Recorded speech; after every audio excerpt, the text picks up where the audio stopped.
नमस्कार, दीप्स किचन मराठीमध्ये मी दीपाली आपलं मनापासून स्वागत करते। चला तर मग आजच्या आपल्या रेसिपीला सुरुवात करूयात। आज मी तुम्हाला मटकी बटाट्याची रस्सा भाजी कशी करायची ते दाखवणार आहे। करायला अगदी सोपी आणि झटपट होते। मटकी बटाट्याची रस्सा भाजी करण्यासाठी मी इथे 250 ग्रॅम मोड आलेली मटकी घेतलेली आहे। एक मोठा बटाटा कट करून घेतलाय, एक मोठा कांदा कट करून घेतलाय, एक मोठा टोमॅटो पण मी कट करून घेतलेला आहे। एक छोटा तुकडा मी वाळलेल्या खोबऱ्याचा घेतला होता आणि तो कट करून घेतलाय। 12 ते 14 मी लसणाच्या पाकळ्या घेतल्यात, अर्धा इंच आलं, अर्धा चमचा जिरे, थोडी कोथिंबीर बारीक चिरून घेतली, अर्धा चमचा जिरे, अर्धा चमचा मोहरी, अर्धा चमचा हळद, 1 चमचा धने जिरे पावडर आहे, 1 चमचा माझा घरगुती कांदा लसूण मसाला आहे, 1 चमचा बेडगी मिरची पावडर आणि चवीनुसार मीठ लागणार आहे। भाजी करण्यासाठी आपल्याला तेल लागणार आहे। मी मिक्सरचं भांडं घेतलंय, त्यामध्ये आलं, लसूण, खोबरं आणि जिरे मिक्सरच्या भांड्यामध्ये काढून घेतले आणि पाणी न टाकताच आपल्याला हे बारीक करून घ्यायचे।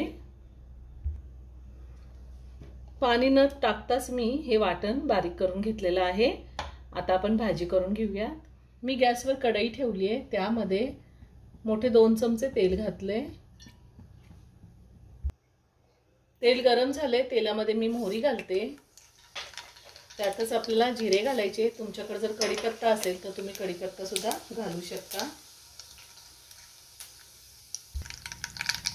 आता ह्यातच आपल्याला कांदा घालायचा आहे। कांदा मी 2 मिनिटं चांगला परतून घेणार आहे। मी ह्या आधी सुद्धा वेगवेगळ्या प्रकारे मटकीची भाजी कशी करायची, मिसळ कशी करायची हे व्हिडिओ अपलोड केलेले आहेत, त्याची लिंक मी डिस्क्रिप्शन बॉक्समध्ये दिली आहे, तुम्ही पाहू शकता। आणि व्हेज नॉनव्हेज रेसिपी सुद्धा मी खूप सारे अपलोड केलेले आहेत आपल्या चॅनलवरती, त्या सुद्धा तुम्ही पाहू शकता। 2 मिनिटं मी कांदा चांगला परतून घेतलाय।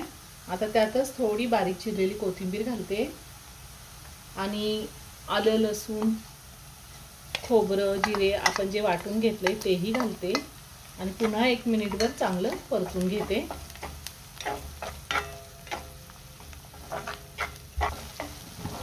एक मिनिटभर मी वाटण चांगलं परतून घेतलेलं आहे। आता आपल्याला त्यामध्ये हळद घालायची आहे, काळं तिखट, बेडगी मिरची पावडर, धने जिरे पावडर, पुन्हा सगळं व्यवस्थित मिक्स करून घेऊया। आता ह्यातच आपल्याला टोमॅटो घालायचा आहे। तुम्ही जर माझं चॅनल अजून सबस्क्राइब केलं नसेल तर नक्की सबस्क्राइब करा आणि शेजारील बेल आयकॉन क्लिक करा, म्हणजे मी ज्या रेसिपी अपलोड करते त्याचं नोटिफिकेशन तुम्हाला मिळेल आणि तुम्ही माझ्या रेसिपी बघू शकाल। टोमॅटो मी 2 मिनिटं चांगला परतून घेतलेला आहे। आता आपल्याला ह्यामध्ये बटाट्याच्या फोडी घालायच्या आहेत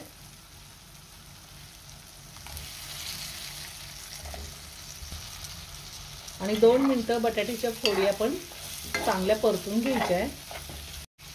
बटाट्याच्या फोडी मी 2 मिनिटं परतून घेतलेल्या आहेत। आता अगदी थोडंसं पाणी घालणार आहे, पाणी जास्त नाही घालायचं, अगदी थोडं घालायचं म्हणजे आपले मसाले करपणार नाही। आणि 2 मिनिटं झाकण ठेवून पुन्हा मी एकदा वाफ काढून घेणार आहे। बटाटा शिजायला जास्त वेळ लागतो, त्यामुळे मी आधी एक वाफ काढून घेणार आहे। 2 मिनिटं मी झाकण ठेवून बटाटे चांगले वाफवून घेतलेले आहे। मसाल्याचा खूप छान सुगंध सुटलाय घरामध्ये। आता ह्यामध्ये आपल्याला मटकी घालायची आहे। या पद्धतीने भाजी केली तर खूप छान होते आणि पुन्हा सगळं व्यवस्थित मिक्स करून घेऊया। मटकी घातल्यावर मी सगळं व्यवस्थित मिक्स करून घेतलंय आणि 2 मिनिटं परतून सुद्धा घेतलेली आहे मटकी। आता पुन्हा वरतून थोडी कोथिंबीर घालते, चवीनुसार मीठ घालायचे आपल्याला आणि पाणी घालायचे। पाणी मी आधीच गरम करून घेतलेलं आहे।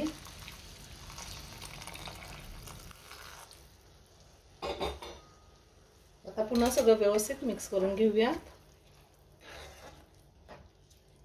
मी 1.5 ग्लास पाणी घातलेलं आहे। आणि सगळं व्यवस्थित मिक्स करून घेतलंय। आता ही मटकीची भाजी मी गॅसची फ्लेम लो टू मीडियमवर ठेवून शिजवून घेणार आहे। साधारण 9 ते 10 मिनिटं झालेली आहे। मी झाकण काढते। आता आपण चेक करूया बटाटा शिजलाय का।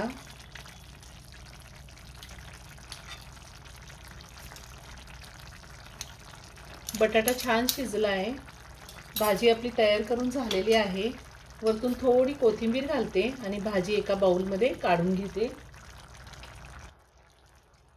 खूप छान झाली भाजी। तुम्हाला जर अजून रस्सा हवा असेल तर तुम्ही अजून पाणी घालू शकता। तयार झाली झणझणीत आणि चमचमीत अशी मटकी बटाटा रस्सा भाजी। खूप छान होते। आपण ही भाजी चपाती, पुरी, पाव, भात कशासोबतही खाऊ शकतो। तुम्ही एकदा नक्की करून पहा। व्हिडिओ जर आवडला तर व्हिडिओला लाईक आणि शेअर करायला विसरू नका। रेसिपी आवडली असेल तर कमेंट करून नक्की कळवा। पुन्हा भेटूया अशाच एका छानशा साध्या आणि सोप्या रेसिपी बरोबर। धन्यवाद।